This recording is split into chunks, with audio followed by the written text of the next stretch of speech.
Hello, my name is Jim Pate, and I'd like to welcome you to Helping Other People Excel, or HOPE. We're trying to give hope to people around the world, starting in your neighborhood and in my neighborhood. So, Helping Other People Excel is the name of our show, and we hope you'll enjoy the information we have to share with you today. I'd like to first start out by thanking WCET Television here in Hudsonville and its fine quality staff. JD's back there manning the board, and Faith and Alan sometimes help out back there. And then I'd also like to thank Heaven is My Home, Pastor Gary Myers. He was kind of influential in getting me this spot and helping me get started, and so I really want to thank him for his role in that. A couple of our sponsors, Pamper Me Naturally.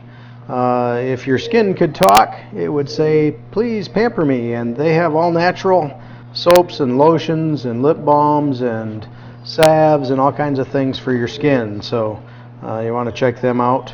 And then Perry's Place up in Cedar Springs for fine herbs, teas, and more. They have essential oils and massage therapy and a lot of things, and so I know that you people could probably benefit from some of that. So I start my show off every week with a little poem or story about that was from unknown monk in 1100 AD, and it was called I Wanted to Change the World. And when I was a young man, I wanted to change the world, but I found that was difficult, so I decided to change my nation. And when I found I couldn't change the nation, I began to focus on my town. I couldn't change my town, and as an older man, I thought, well, okay, I'll change my family. Now, as an older man, I realized that the only thing I can change is myself, and suddenly I realized that if long ago I would have changed myself, I could have made an impact on my family. My family and I could have made an impact on our town. The impact on the town would have changed the nation ultimately, and I could have indeed changed the world. So we want to work on changing ourselves and improving how we think, and in that way we can change our world ultimately and those around us. And so that's what Hope hopes to do here today, is to help you excel by changing the way you think and helping you think differently. If you change your thoughts, you will indeed change your world. The Dalai Lama is credited for saying, when you think everything is someone else's fault, you will suffer a lot. When you realize that everything springs only from yourself, you will learn both peace and joy. I like that one. Simple, genuine goodness is the best capital to found the business of this life upon. It lasts when fame and money fail, and it is the only riches that you can take with us out of this world. And that's from Louisa May Alcott. She is the author of a lot of really good books, one of which well known is Little Women. That was written a long time ago, but been good reading for a lot of young people growing up over the years. Last week we talked about Dennis Waitley's book, The Psychology of Winning, and how that you are either the captive or captain of your thoughts. And, it's so important that we keep in mind that we need to be the captain of our thoughts. We need to direct our thinking and not be the captive of our thoughts and thinking bad things or just whatever comes into our mind. We need to control that like a rudder on a ship or on a boat. You need to control your own direction and course and not just be blown away by whatever winds come into your mind, whatever thoughts come into your mind. So Earl Nightingale, The Strangest Secret, you can find that on YouTube as an excellent video, and teaches the strangest secret, the fact that we literally become what we think about most of the time. And so if you really want to change the direction of your life, you want to make sure you think about good things and dwell on the good things. And that is so much what the Bible was talking about when it said, whatsoever things are pure and whatsoever things are good and whatsoever things are of good report and honest, think on these things. And when you do that, you will then, change the course of your life. As you see yourself in your mind's eye, so you become. And then we talked a little bit about Neil Armstrong and how he dreamed, even as a young boy, that he could do something amazing, and he wanted to fly and to go into space, and how that dream and that vision from a young child continued on into his adult life. And as we know, he did exactly that. He became a famous astronaut. So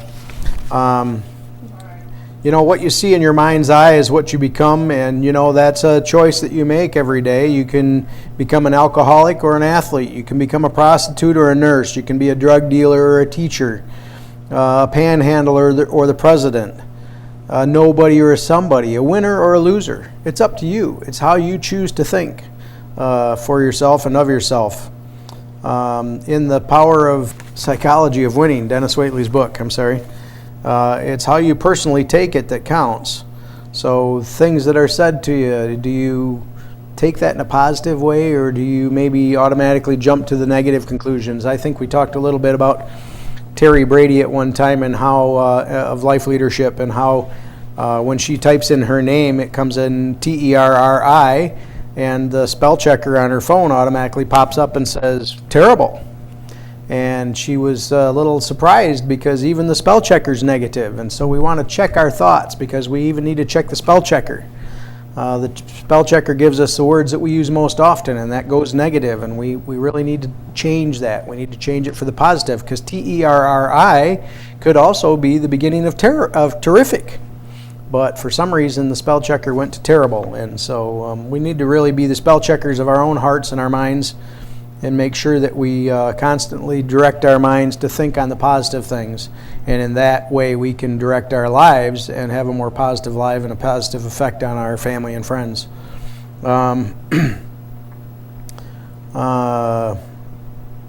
Environments do not nurture the winning spirit, but yet winners rise from adversity.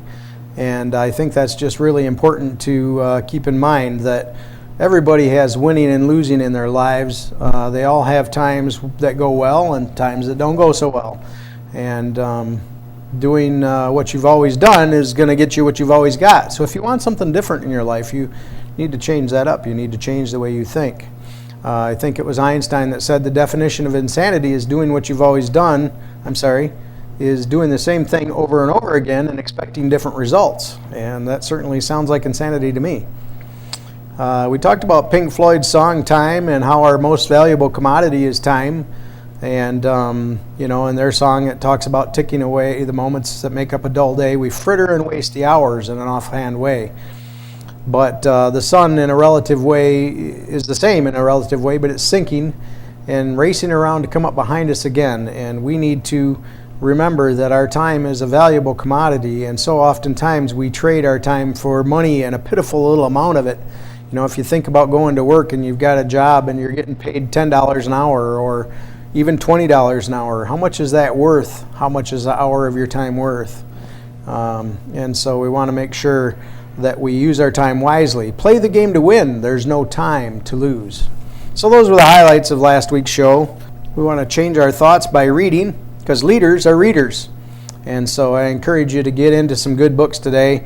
We've talked about The Psychology of Winning from Dennis Waitley. In previous shows, we've had Magic of Thinking Big, How to Win Friends and Influence People, How I Raised Myself from Failure to Success in Selling by Frank Betcher. Those are just some amazing books that will truly change your life. They're full of life-changing information. You just got to get in and read them and get that information in, because Jim Rohn said, it's not what a book costs, but what it costs you if you don't read it. And so, what's that costing you at the moment? Is your life in a rut? Are you into the same thing over and over again? Do you feel like you're on a hamster wheel? You want to change that? If you want to change that, you need new information. You need to do things differently. And so I want to encourage you to get in there and read. Don't be afraid to try. Thomas Edison tried over 10,000 times to create the light bulb. And he said, I've not failed.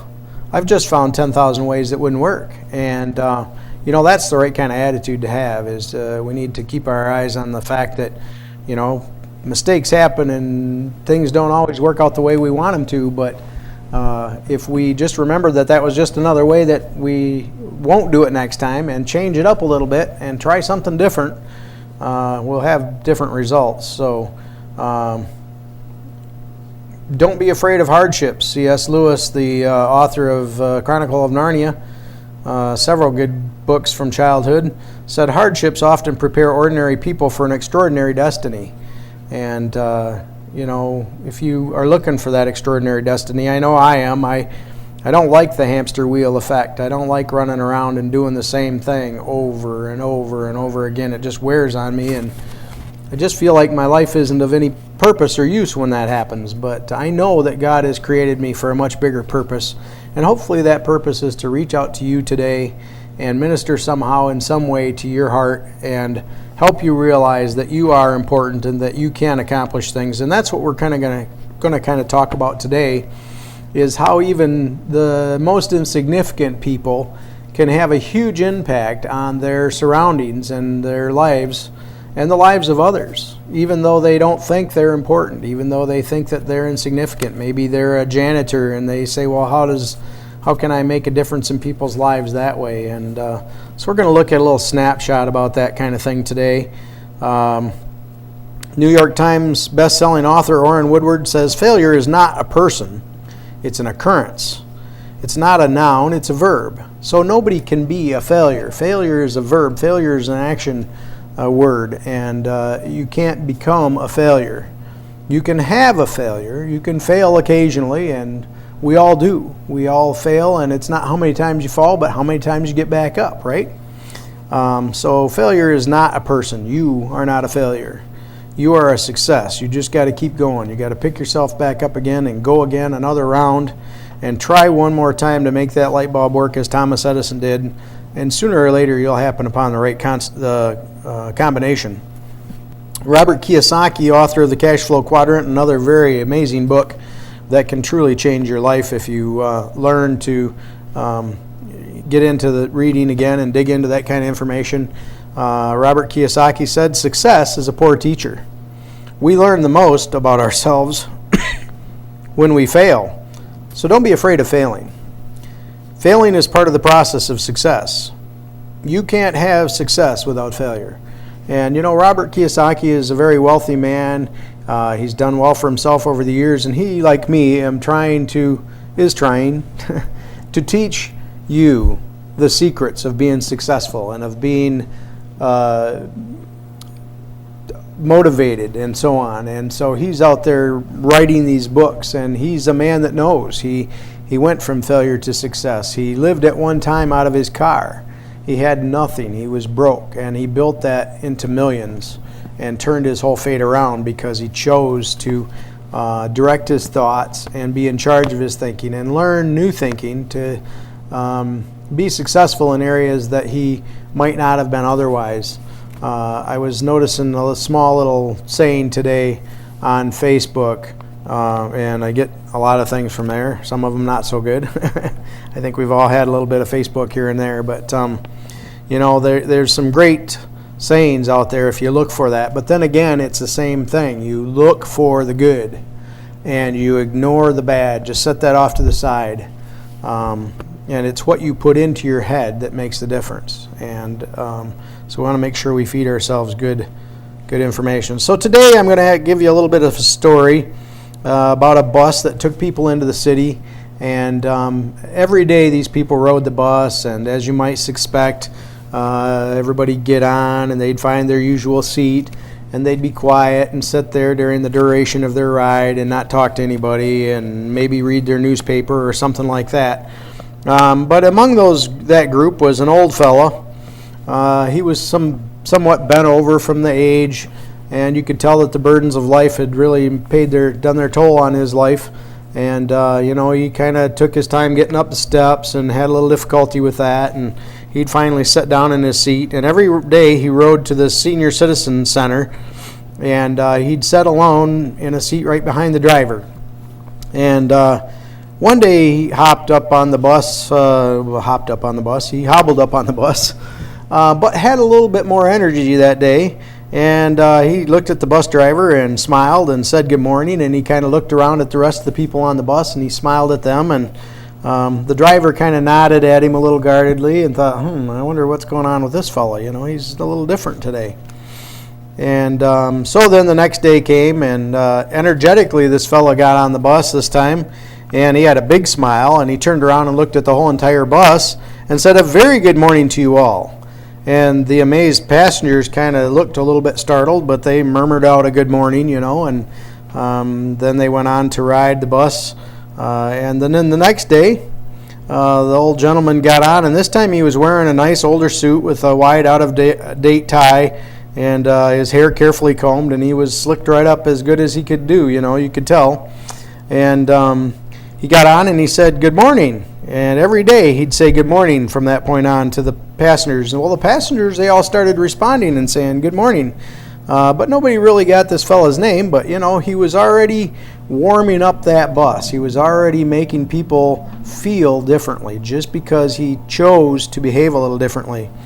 And so the other passengers started responding, and they'd smile a little bit because he was smiling, and pretty soon they started talking amongst each other, and they started enjoying the ride, and they got to know each other, and they shared their newspapers with the other guys and the other people. And I mentioned before, it's kind of like the Chronicles of Narnia, where the ice-frozen land began to thaw, and little by little that warmth began to spread throughout the kingdom, and then all of a sudden the flowers started blooming and the trees started to green. Well, this same kind of thing was happening in this bus because this old fella had changed his posture, he had changed his approach, he had changed his demeanor. And so just by changing himself, he had changed the whole entire bus. But the story doesn't end there. Pretty soon he got on and started bringing in a little bit of wildflower here or there, and they might have been wilted a little bit from the heat, but he had picked a flower on his way to the bus stop, and so the bus driver, he kind of laughed and exclaimed, and he said, "Charlie, you got a girlfriend?" Nobody really knew if his name was Charlie, but we had to call him something. And so shyly, Charlie kind of nodded and looked down at his shoes and mumbled and said, "Yeah." And so the passengers all kind of laughed and thought, well, good for him, And so daily, as time went by, the passengers started bringing their own flowers, wildflowers, and they'd add to Charlie's little bouquet. Pretty soon he had a nice little bundle, And so each day he'd get off the bus with more flowers than he had. And summer came to an end, and one day Charlie wasn't at the bus stop anymore. And so they thought, well, maybe he had something going on or whatever. But the next day, he still wasn't at the bus stop. And so now the people are starting to get a little concerned because, where's Charlie? Well, after several days of not seeing Charlie, one of the passengers finally asked the bus driver to stop in front of the center where Charlie would always get off. And they ran up and asked about Charlie. And of course, the people there, they recognized who they were talking about and said, well, yeah, he comes in here, but he hasn't been in for a little bit because a very dear friend of his had died, but he's okay. And so they expected to see him back that following Monday at the center again. And so on that following Monday, he was sure enough back on the bus, but this time no tie. And this time back to stooping a little bit more, maybe even more than originally, and moving slowly and looking tired. And the passengers, as he got on, they didn't speak. Many of them had tears in their eyes, and all of them had wildflowers in their hands, as they kind of paid tribute to Charlie's friend that had died, and how they were saddened by Charlie's sadness, because through Charlie's little tiny actions, they had all begun to bond, and they had all begun to love each other and care about each other and even care about Charlie, and especially Charlie. And so they were all paying their tribute in their own way. But Charlie was one person who made an amazing difference, and he changed his entire world. And there I say that, and I bring this little story to your attention because, it was an insignificant thing that Charlie did. It didn't seem like much. He fixed himself up a little bit. He sat a little higher in his seat. He stood a little taller as he walked. And he had a little more pep in his step, even though he was old. But that smile on his face, that's what made the biggest difference. And that's what lit up everybody's world as he'd get on the bus. And then the bright, cheery good morning. But Charlie didn't change all the people on the bus. He only changed himself. He just changed himself a little bit. He decided that he felt better about himself because he had some hope in his life. And that's why our show is called Hope, because we want to help other people excel. And so that little bit of hope in Charlie's life led him to have a little quicker step and a little brighter smile and a twinkle in his eye, which eventually started to just spread to all of the passengers on the bus. And it made a huge difference to all of them, and how in turn each one of them started off their day in such a beautiful day. And what we don't see in this story is how, because they had such a nice ride to work, because they visited with their fellow bus riders and they had helped pick some flowers for Charlie, that now they had a warmer spirit when they got to their job. And they were the one that said, "A very good morning to you, boss," or "A very good morning to you, secretary." And that started that change in their workplace and in their lives. And as they came home, it was very good to see you, honey, to their wife, and very good to see you, children, and a big smile. And how that one little guy, Charlie, could have set those ripples and those waves that we've talked about in previous shows throughout history and throughout his world, and therefore changed the world, like we talked about with the poem in the beginning of the monk who started out wanting to change the world and realized that ultimately, if he changed himself.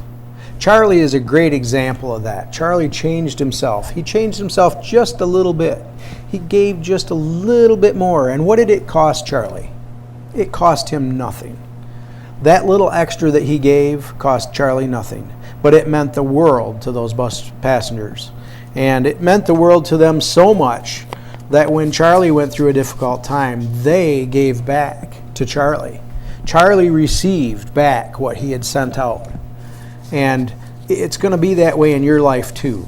If you change yourself just that little bit, if you put that little extra bit into your life, as we talked about in another show about the magic of thinking big and how the guy washed the inside of the windshield. He did that little bit extra for the guy at the gas station, and how that meant so much to the guy, and he came back and bought more and more gas from that gas station just because that guy went the extra mile.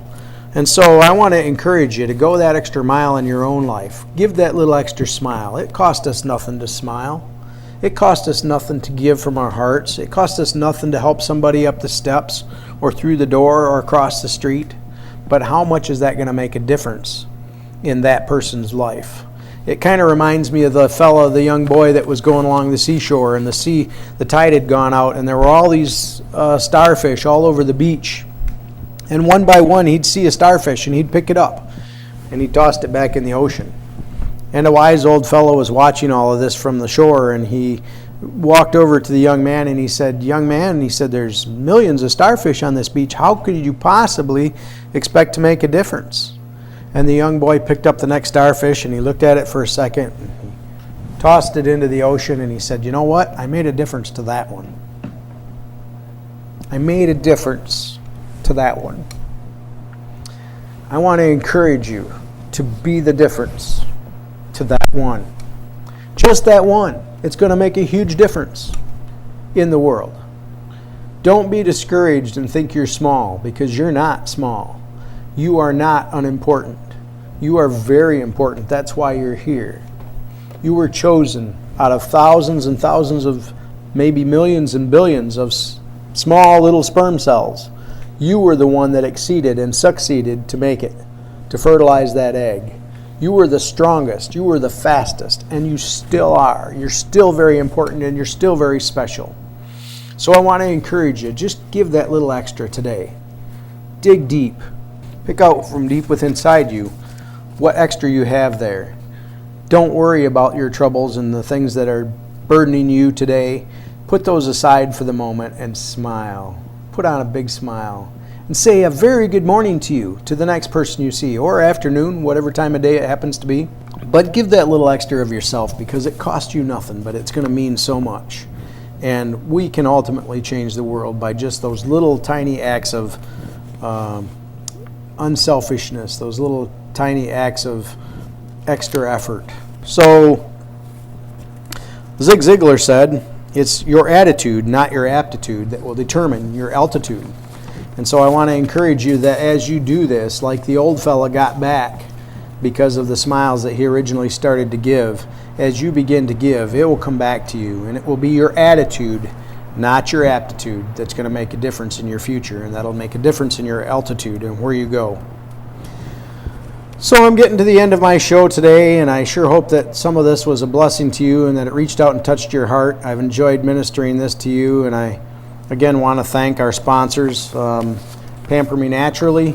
They have a website, pampermenaturally.com, where you can go and get some good information about fine quality, natural cleaning solutions to your personal care needs, soaps and lotions and essential oils and lip balms and salves to heal your skin. Very nice products, and that organization is a very good organization, and I know that they'll benefit you as they have me.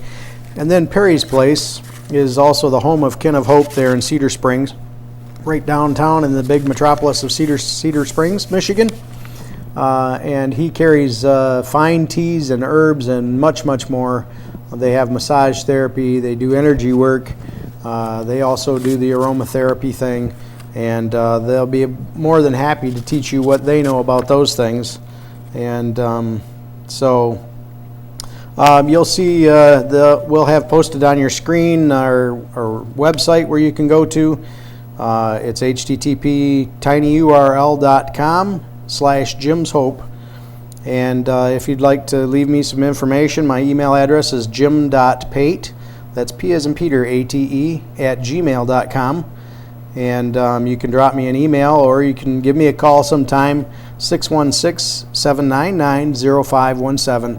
If you get a chance, and you can drop me a line and let me know if you appreciated our show and that we encouraged you and helped strengthen you and move you forward in your walk and in your life. We always enjoy hearing those comments and so on. So please feel free to give us that email or call. I always close my show with a thought and a quote from Christopher Robin as he was talking to Winnie the Pooh. We all loved that show as we were growing up. But Christopher Robin said to Winnie the Pooh, "There is something you must always remember. You are braver than you believe, stronger than you seem, and smarter than you think." And I want that to go with you in your thoughts today as you leave here, as you go on with your day and you think about what you've heard today on our show. You are braver than you believe, stronger than you seem, and smarter than you think. And you too, like Charlie, can make a difference in your world. So by encouragement and education, we help other people excel, bringing hope, HOPE, to you as an individual, families, communities, states, and restoring our once great country, and indeed in the ultimate goal, hope for the world.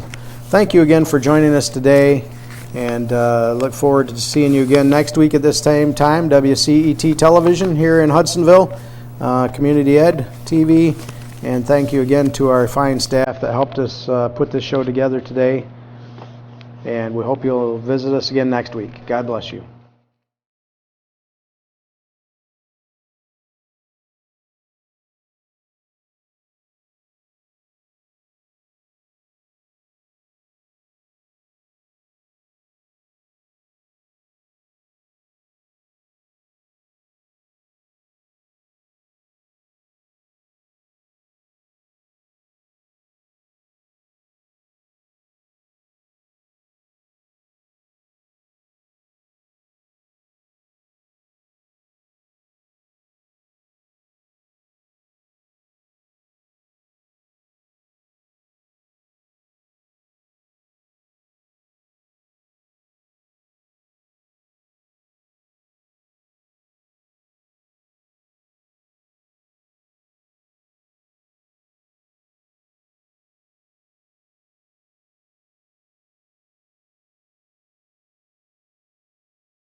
One of the greatest gifts you can give your child is time spent reading together.